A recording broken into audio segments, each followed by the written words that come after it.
selon les premiers éléments dont nous disposons, c'est un peu moins massif, on va le dire, que la semaine dernière. Et après tout, c'est une stratégie qui semble être même assumée par les syndicats, qui attendent beaucoup de la journée de samedi. Vous n'allez pas me dire le contraire, Manuel Bompard, bonjour. Bonjour. Effectivement. Je sais pas, on va voir combien. Mais samedi, vous comptez sur cette journée aussi. En tout cas, il y a 2 dates de mobilisation cette semaine. L'objectif, c'est de maintenir la pression. Et effectivement, samedi, comme c'est une date de mobilisation en week-end, voilà. Ça peut être un moment, il y a un franchissement de seuil supplémentaire par rapport aux manifestations de la semaine dernière. Ouais, c'est vrai que là, on a le sentiment, d'après ce qu'on nous dit, que les syndicats, les partis politiques vont tenter de faire exploser les compteurs. Un peu à l'occasion de cette journée de samedi. C'est ce qu'on semble comprendre. Bon, vous, du côté de la majorité, Anne Genetet, vous restez concentré sur quoi d'ailleurs? Sur ce qui s'est passé à l'Assemblée par exemple hier? Sur ce qui va se passer aujourd'hui? Sur le bon fonctionnement de notre Oui. démocratie.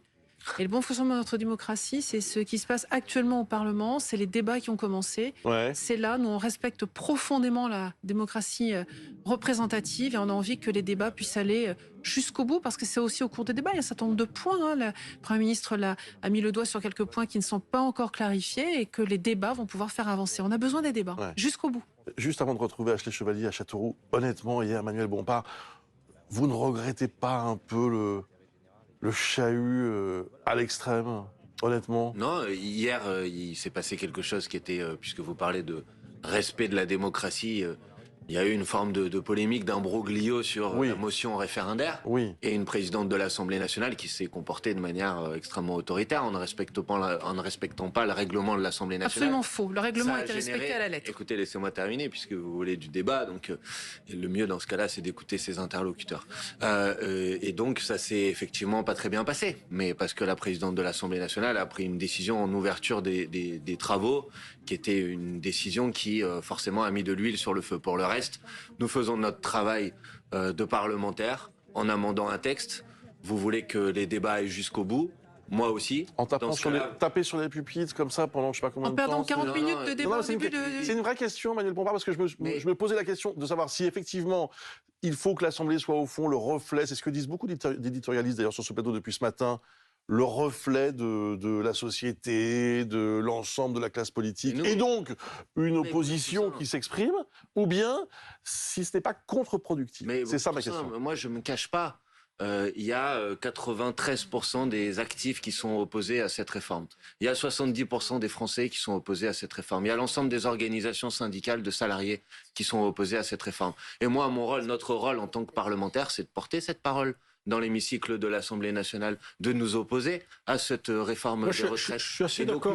Nous faisons notre travail, tout simplement. Si vous voulez pas qu'il y ait de débat à l'Assemblée nationale, supprimez l'Assemblée nationale. Pas du tout, c'est pas ce que je dis. Où vous êtes d'accord pour qu'il y ait des débats, souffrez qu'on puisse défendre des amendements, défendre des positions, défendre des arguments. C'est un point de stratégie, Manuel Bompard, parce que moi, honnêtement, ça m'a pas choqué. Le débat, il est vif et je trouve que c'est normal et c'est mieux que ça se passe dans l'hémicycle plutôt que dans la rue, où ça se passe bien d'ailleurs. Moi, ce qui m'étonne, c'est votre stratégie. Pourquoi vous voulez pas aller à l'article 7 ? Plus vite vous aurez un vote sur cet article, plus vite le débat sera nourri. Pourquoi vous dites qu'on veut pas aller jusqu'à cet article ? Parce qu'avec près de 20 000 amendements étudiés, dont je sais plus combien pour vous. Mais 10 000, ça, c'est le gouvernement. Il y en a eu 18 d'étudiés hier soir, ça va être difficile. Je dis, n'inversez pas les rôles. C'est le gouvernement qui est en train de décider qu'on ne pouvait pas débattre de ce texte de loi plus de 10 jours. C'est le gouvernement parce qu'il a utilisé une... C'est la Constitution, c'est pas le gouvernement. Madame Genetet, quand on utilise un article de la Constitution, un peu technique pour ceux qui nous écoutent, qui s'appelle l'article 47.1, c'est-à-dire qu'on glisse le projet de réforme des retraites dans un projet de finances rectificatif, c'est votre choix, c'est votre décision. C'est ça qui permet de limiter le temps des débats. Regardez, on est en train d'apprendre. Monsieur Riester, disons la vérité, Monsieur Riester s'est exprimé ce matin, il dit il n'y aura pas de séance de l'Assemblée nationale samedi et dimanche. Pourquoi ? Moi, je suis prêt à travailler samedi et dimanche, et vous ?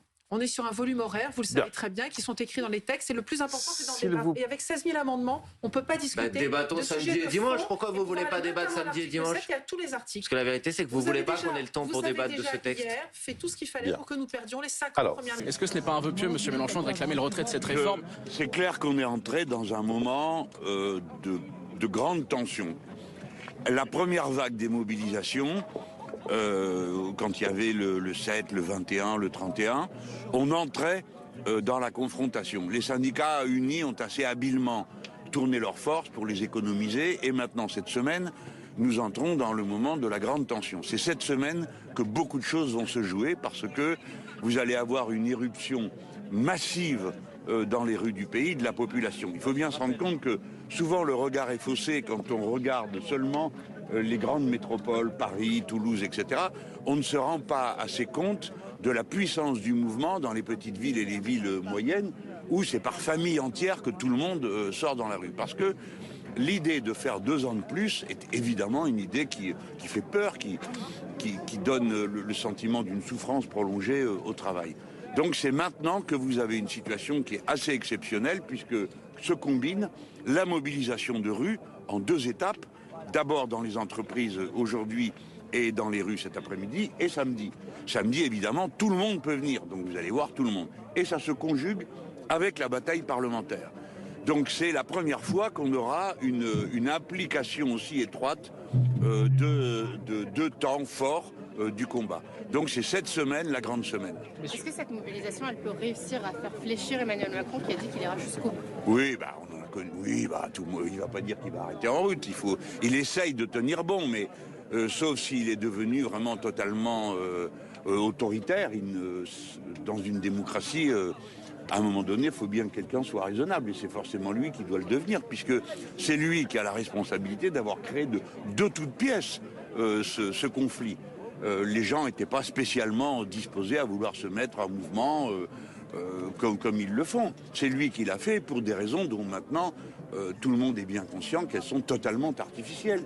Qu'est-ce qu'il fait? Il essaye de commencer son nouveau quinquennat par un coup de force en montrant que c'est lui le patron. Et donc il s'en va chercher une réforme des retraites qui est injuste, qui est cruelle, qui ne sert à rien parce que les comptes ne sont pas en déséquilibre au point qu'il faille infliger 2 années de plus de travail aux gens. Donc on n'est pas dans une séquence purement sociale où on réglerait un problème social qui serait celui de l'équilibre des retraites. On est dans une séquence politique où un homme tout seul décide d'imposer de force l'idée que c'est lui qui commande en tout et pour tout. Alors après, il y a un côté, si vous voulez, un peu invraisemblable à la situation. Il vient reprocher au régime des retraites un déficit en 2030 de 3%, et c'est lui l'homme qui organise tous les ans dans le budget de l'État un déficit de 20%. Bon, il n'est pas le mieux placé pour donner des leçons. Après les débats mouvementés hier à l'Assemblée, la majorité de l'exécutif accuse la gauche de bordéliser littéralement les débats. Je ne sais pas ce que ça signifie juridiquement bordéliser. Je pense qu'on pourrait parler autrement. Ce qui est certain, c'est que nous nous battons. Alors eux, ils voudraient une opposition de confort, qui fait rien, qui reste bien sage, qui attend son tour et qui se tait quand on lui dit de se taire. Eh bien, ça n'aura pas lieu. Mathilde Panot a eu la bonne expression hier. Nous ne les laisserons jamais tranquilles. Ni la nuit, ni le jour, ni les samedis, ni les dimanches. Jamais. Parce que c'est notre devoir. Nous avons été élus sur une position concernant les retraites et c'est notre devoir de la défendre. Et par conséquent, c'est une... Franchement, ils ont pas d'imagination, quoi, parce qu'à chaque fois, c'est la même chose. Ah, vous créez le chaos, le désordre. Enfin, qui crée le chaos et le désordre? Ceux qui ont imaginé ce bras de fer social. C'est eux qui créent le chaos et le désordre, évidemment. Est-ce que vous regrettez, par exemple, qu'hier, les députés de la NUPES n'aient pas assisté à l'examen de la motion référendaire du Rassemblement national et ne l'aient pas votée, puisqu'au fond, vous partagez le même intérêt commun, c'est-à-dire proposer cette réforme des retraites aux Français par voie de référendum? Oui, on peut imaginer, mais dans cette affaire, c'était un jeu de rôle. Parce que c'est le pouvoir macroniste qui a décidé de donner une chance au Rassemblement national de Mme Le Pen de déposer une motion référendaire. Parce que sinon, il n'en avait pas. Nous sommes plus nombreux, nous l'avons déposée avant. Enfin, juridiquement, la tradition faisait qu'on avait la motion référendaire. Bien, c'est André Chassaigne qui devait la présenter en notre nom à tous. Alors ils se sont arrangés, ils ont tiré au sort et, coup de chance, c'est le RN qui l'a. Pourquoi ils le font? Parce qu'ils savent très bien que toute une série de gens ont dit que jamais ils ne voteraient un texte du RN. Donc quand on est entré dans la salle, avant même d'avoir la discussion, on savait déjà combien de gens ne voteraient pas. Et donc, ça ne servait strictement à rien, pour nous en tout cas, je parle pour LFI NUPES, d'aller voter cette motion. référendaire. Ça ne servait strictement à rien. Et le Front National, Madame Le Pen savait parfaitement ce qu'elle faisait. Elle a sauvé, une fois de plus, M. Macron. Vous savez, ces gens-là s'échangent des bons services.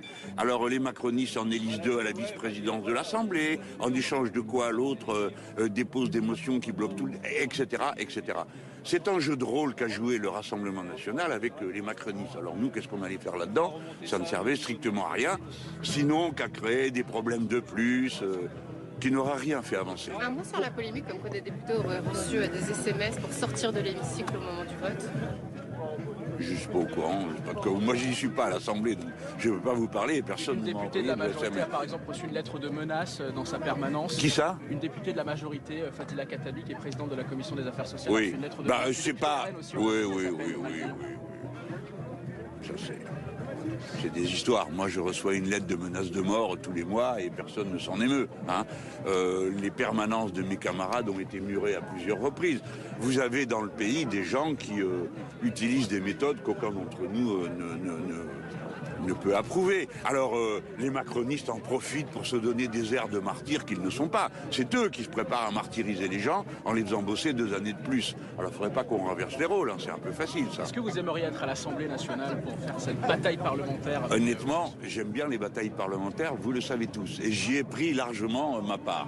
Mais voilà, ce n'est pas ma tâche aujourd'hui.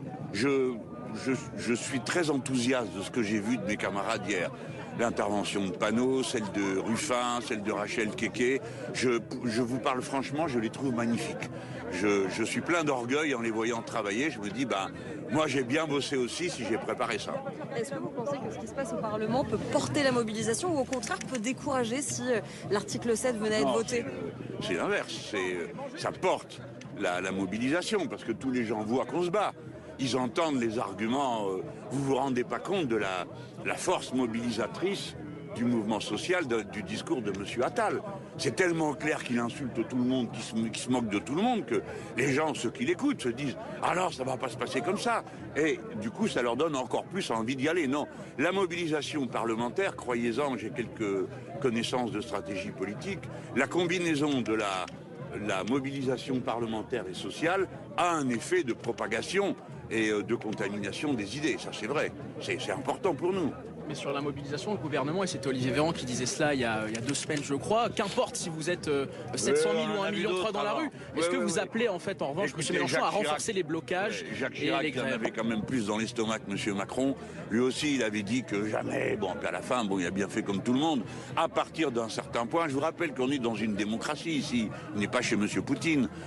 Donc il ne suffit pas que le chef vienne à la télé parler pour que tout le monde se mette au garde à vous. Donc il peut toujours faire le malin. Il y a un moment où il faut qu'il respecte son pays. Il se dit c'est raté, c'est raté. François Mitterrand aussi a dû reculer sur la question de l'école privée. Jacques Chirac sur les enfants. Bref, à tour de rôle, tout le monde, quand la France se mobilise, tu comprends que c'est plus le moment. Il faut arrêter. Et vous avez décidé de revenir à Paris pour la mobilisation pour manifester? Oui, parce que j'ai un rendez-vous en cours de semaine avec une émission de télé et je mets pas dedans 6 heures de train et de climatisation. Alors quand je suis à Paris, je suis à la gare de Lyon avec les cheminots et quand je suis à Marseille, je suis au Vieux-Port. Voilà, il n'y a pas homme plus simple à comprendre que moi. La semaine dernière à Marseille, vous aviez parlé d'insurrection citoyenne. Oui. Qu'entendez-vous par là? C'est quand les braves gens discutent en famille, téléphonent au tonton, à la tata, au cousin, et disent pas se passer comme ça, faut y aller. Oui, j'y vais, tata, oui, voilà, ça se passe comme ça. Donc c'est ça quand tout le monde monte, et puis vous avez les travailleurs qui viennent, les gilets jaunes, des choses de cette nature. Le peuple français est comme ça. Et vous savez, le monde entier les regarde. Moi, je reçois des messages de mes amis de partout qui me disent « tenez bon, vous luttez pour nous ». Parce que si un grand pays comme la France n'accepte pas la mise au pas que représentent des choses comme la retraite à 67 ans, ça aide les travailleurs du monde entier. D'accord?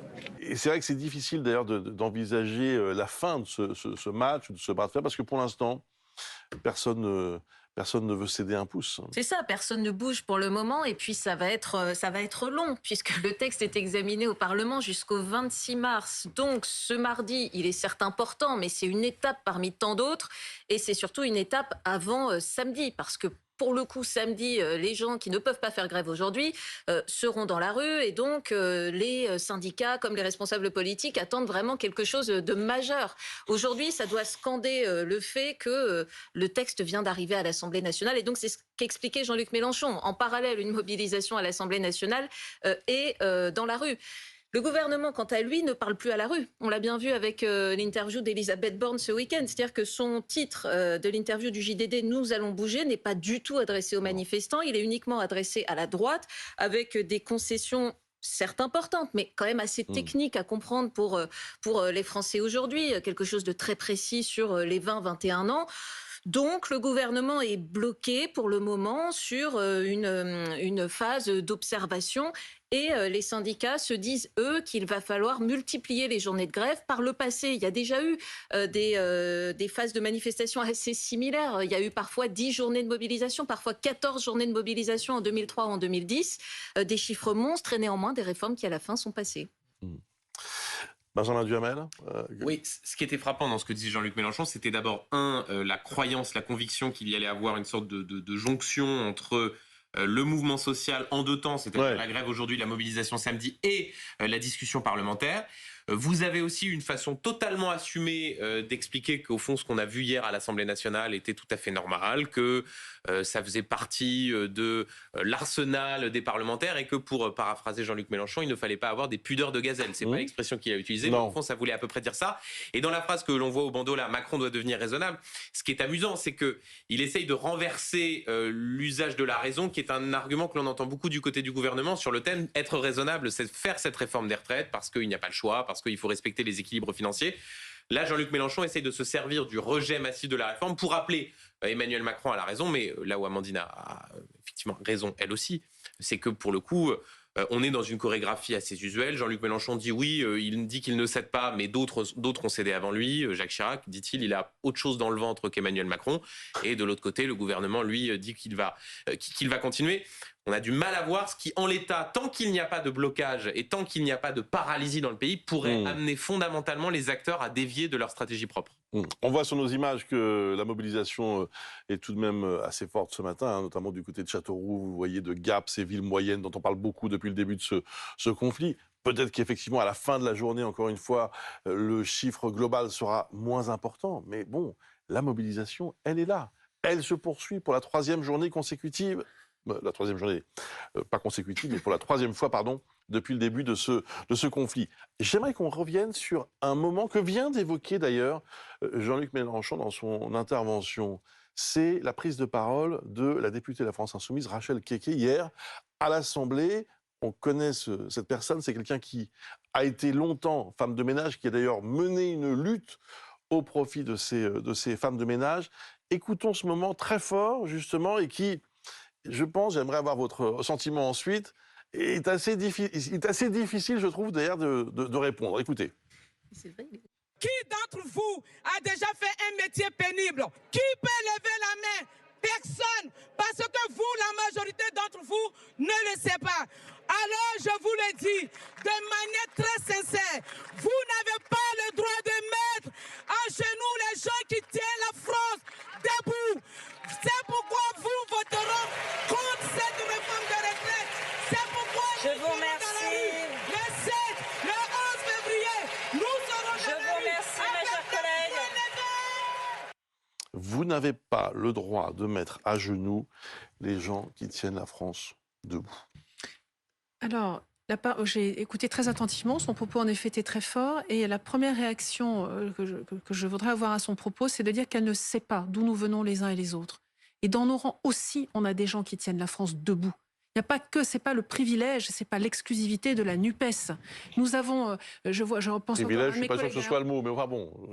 Derrière nous, nous avons parmi nos rangs des aides-soignantes également, des agriculteurs. On ne peut pas dire que les agriculteurs n'aident pas la France à tenir debout également. Donc, elle ne sait pas quels sont nos parcours aux uns et aux autres. Ça, c'est la première remarque. La deuxième remarque, je suis désolée, mais la réforme de ce système de retraite qui comporte en son sein des injustices, il faut le dire, et des complexités, complexité.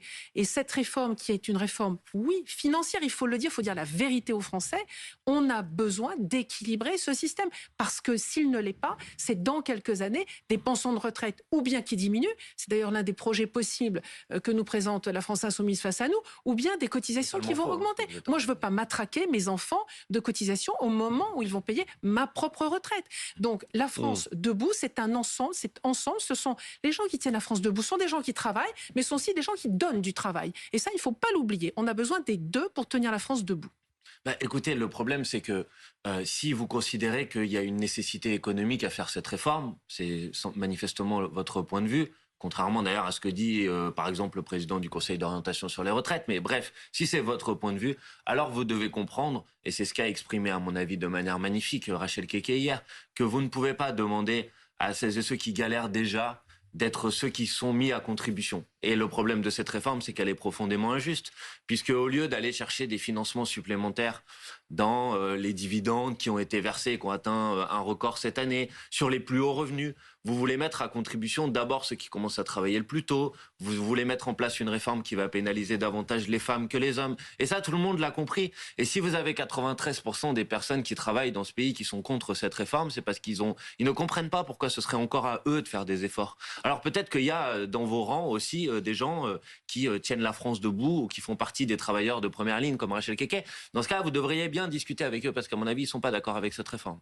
Ah bah écoutez, je suis désolée de vous dire que nous sommes unis derrière c'est pas ce que j'ai entendu ces dernières semaines. Derrière l'ambition de cette réforme, nous sommes parfaitement unis. Et Aurore Berger l'a encore rappelé hier, tout le monde votera le texte. Il n'y a aucun doute là-dessus. N'oublions pas qu'il y a deux éléments dans la réforme. Certes, il y a l'équilibre financier, mais c'est l'occasion à travers cette réforme de corriger un certain nombre d'injustices, d'inégalités, de complexités. Et c'est aussi lisez les documents que vous publiez. Ça ne veut pas dire qu'on corrige la totalité. Et ça nécessite également des textes qui seront proposés après, notamment sur le travail des seniors, pour pouvoir là aussi rééquilibrer et aller vers une France du travail. Vous voulez taxer un certain nombre de personnes. Vous poser une question. Je vais terminer mon propos, et Gabriel Attal l'a très bien dit hier, vos solutions pour financer, car nous sommes d'accord, vous et nous, sur le fait qu'il y a un souci de financement. Non, moi je ne suis pas d'accord avec vous. Vous le dites vous-même, et vous proposez des solutions, vous venez de les évoquer.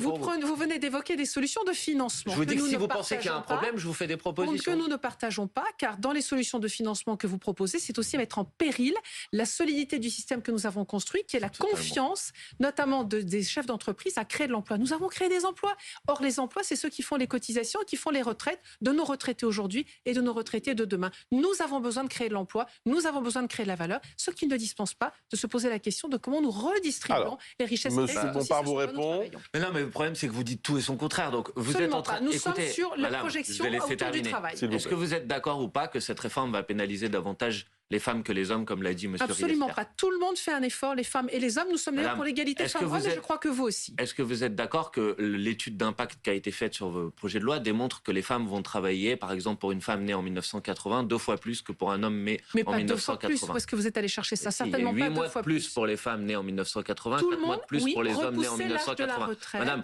4 mois, 8 mois, ça fait 2 fois de plus. Vous êtes d'accord sur ça? Au moins sur ça, on peut se mettre d'accord. 8, c'est 4 fois 2. Vous êtes d'accord? Aujourd'hui, vous savez quel est l'âge moyen auquel partent les hommes et les femmes? Ne cherchez pas à embrouiller, à passer à un autre sujet. Je vous ai posé une question concrète. Donc, comment vous pouvez dire que les femmes ne vont pas être pénalisées davantage que les hommes? Je vous ai pris juste un exemple, un seul, pour que ça soit clair pour les gens qui nous écoutent. Est-ce que vous êtes d'accord que les femmes vont être pénalisées davantage que les hommes par cette réforme? Je dis aujourd'hui que nous travaillons depuis le début du mandat précédent, depuis 2017, sur l'égalité femmes-hommes. Je crois que vous y êtes sensible également. C'est pas la question que je suis en train de vous poser. C'est la question. Non, je parle de cette réforme-là, moi, madame. Nous repoussons sur cette réforme l'âge légal de départ à la retraite, de manière à ce que, nous allons rapprocher les conditions de départ à la retraite des femmes et des hommes. Ce qui veut dire aussi que nous avons un certain nombre d'inégalités au cours de la carrière qu'il conviendra de corriger, et ça fera l'objet d'un prochain texte sur l'égalité professionnelle. Votre gouvernement dit l'inverse de ce que vous êtes en train de dire. Le document qui a été commandé par votre propre gouvernement démontre que les femmes vont travailler davantage que les hommes après cette réforme. Tout le monde fera un effort. C'est pour ça que vous pouvez convaincre personne, parce que vous tout le monde fera un effort en corrigeant un certain nombre d'injustices. Une image, s'il vous plaît, une image. Regardez la statue qui. Alors, j'ai pas bien compris, mais c'est. Ah, bah, c'est ça. Elle a été taguée. Absolument. Voilà, la statue devant, ou plutôt à l'arrière de l'Assemblée nationale. Absolument. A été taguée par le groupe Attaque, visiblement. Qui est un mouvement anticapitaliste, et avec ce slogan « Retraite à 60 ans ». Voilà une des images de la journée, évidemment, qui participe. Moi, juste une pancarte. Non, non, il est alors tagué, voilà. Si, voilà C'est le une tag. écriture à la craie, madame. Hein. Mais c'est un Ça tag, s'appelle c'est pas une un tag. dégradation de Oui, monument. oui, bon. Si vous voulez. On peut jouer sur les Oui, mots, c'est une dégradation de monument. D'accord. Très bien. Bon, ça, c'est ce qu'on voulait vous montrer ce matin. Vous avez l'air bien au courant en attendant la manière dont ça a été tagué. Bah non, apparemment. je suis capable de distinguer une tag à la peinture d'un tag à la Grande craie. madame. expérience. Ça m'est arrivé d'écrire avec une craie à l'école, pas vous? Bon.